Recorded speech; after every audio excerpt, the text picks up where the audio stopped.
GMC 2004 check engine. Check engine. Tingnan natin kung ano yung check engine yan.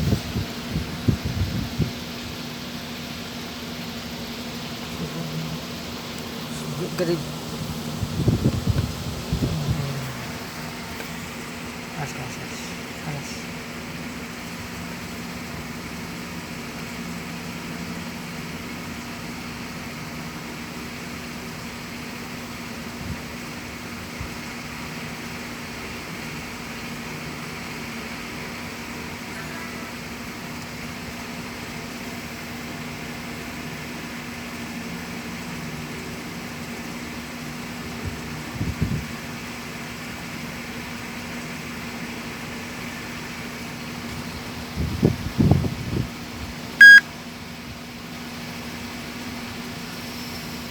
We'll see now. Titignan natin kung ano yan.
Auto sensor code PO135.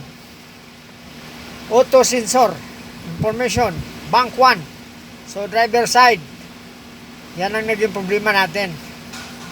So hahanapin natin ngayon yan.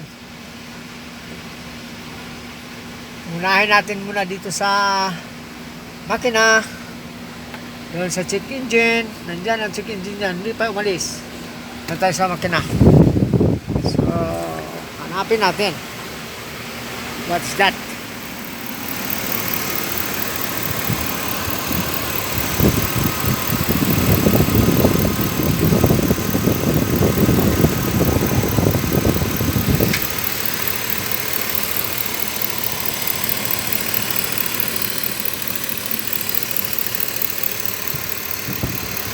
Dito walang makita dito. Punta tayo sa ilalim.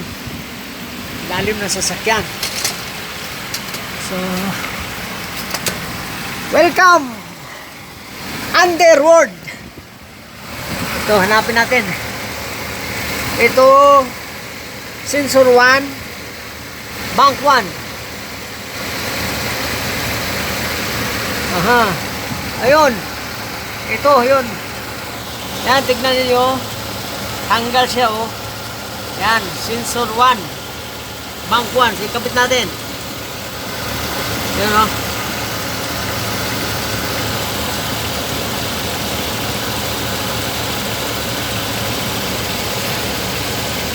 Mahirap to, isang kamay lang eh. Ayan. So, lagyan natin siya ng lock para hindi na siya makaalis. Yan.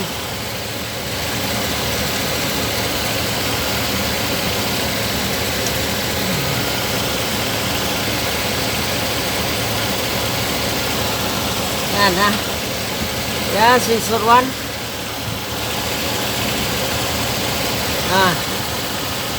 Sensor 1. Pag tinanon mo yan dito sa ilalim, mayroon kang makikita dito. Diyan, sa likod na ito.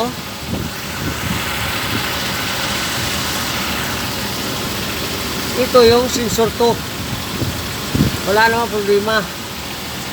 So, balik tayo dun sa ating computer. Okay. Ay tayo sa computer natin. Ayan siya, Yukon. 2004 Yukon. So, nandito tayo. Nakikita nyo, nandyan pa yung ating check engine. So, pupuntahan natin dito sa computer natin. I-clear natin siya ngayon. Tignan natin kung nandyan pa yung kanyang exit tayo. Yan. Nakikita nyo, clear DTC. So, clear DTC. Dito tayo. Yan ha. Clear.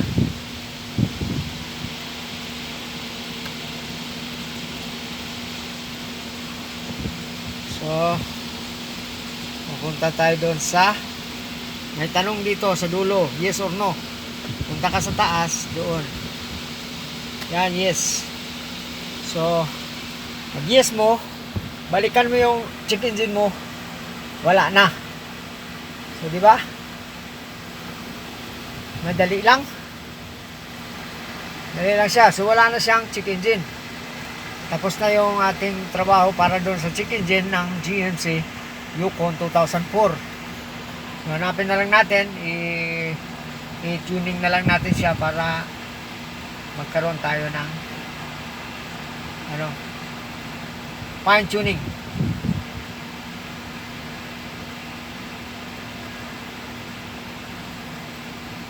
So, punta tayo dito ulit.